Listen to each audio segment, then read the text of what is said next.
Over the past few hours, we have received a lot of messages and emails from viewers asking for my opinion and any information we have on the issues being faced by DJI in the US, namely the delays to imports of drones reaching dealers and customers. As you may have heard, DJI have confirmed what has been discussed behind the scenes for a few weeks now as being fact. The US customs system has delayed some DJI shipments entering the USA based on something called the UGAR Forced Labour Prevention Act. Essentially, if it is understood that the product being imported has been manufactured or parts have been manufactured within the Xinjiang, China region, if that is the case, then the importing company needs to provide certification that the products were not produced using any of the forced labour systems known to operate in that region of China. Reuters are reporting that this is a formal suspension, although public confirmation of that is still pending at the moment. Although, as with any situation of this type, some information is always unknown. We do, however, have enough confirmed to put to bed some of the concerns and fears surrounding this situation, hence this video. So I thought we would come on today and let you know the facts behind the problem. Quickly, I wanted to give a mention to Kevin Finestra. His publication of the letter seems to be a major point that moved this conversation out of the off-air, off-record into the public discussion, with now a confirmation from DJI. So nice work, Kevin.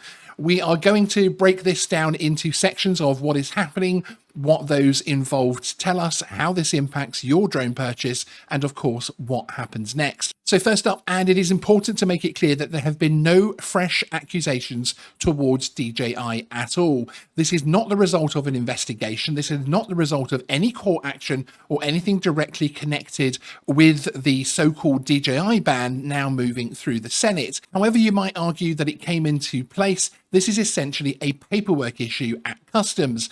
As explained previously, following legislation put in place to stop items being imported into the US that were manufactured in part or wholly in a forced labour system, the importer must provide certification that their products were not connected with the horrendous forced labour issues in any way.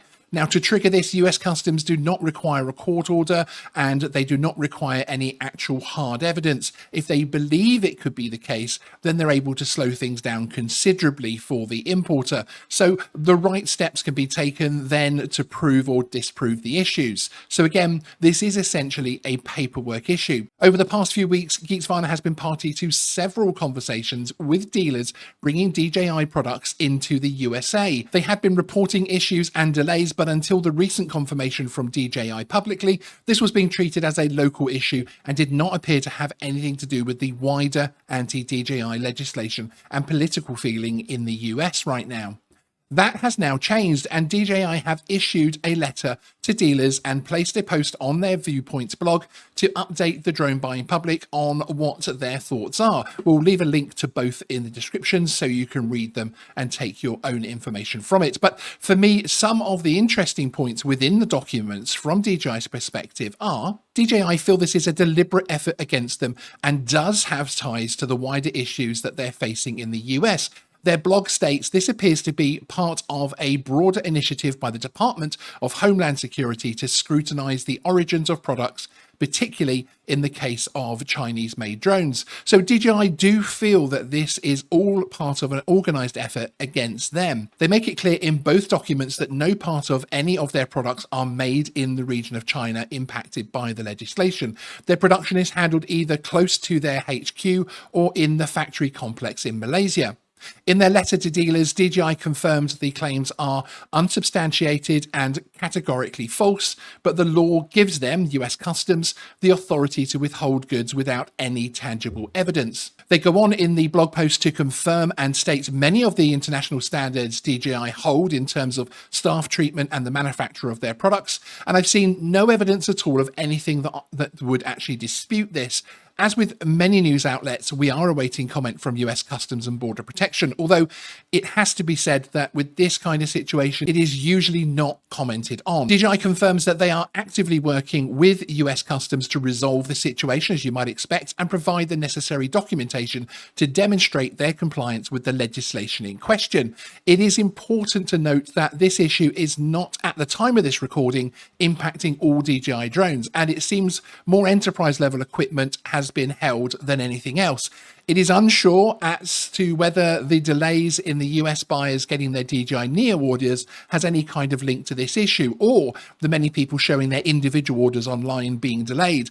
The problem here is that any custom system is a live beast and a reactive one, and each domino that falls impacts on something else, so it's often tough to confirm what's actually being impacted. However, under this legislation confirmed as being used to delay the imports of DJI drones, if DJI do provide the documentation, I see no reason why they won't, then it should get dealt with pretty quickly. In terms of the wider question of whether this is a tactic or part of the wider anti-Chinese drone narrative in the US politics at the moment, we'll have to wait and see. Certainly, there is a lot of strong feelings towards the issue on both sides, with many political representatives seemingly making this cause something of a personal crusade. A quick note for our UK audience to confirm that this has no impact whatsoever on any DJI products being imported here and sold anywhere else in the world at the moment, as far as we are aware.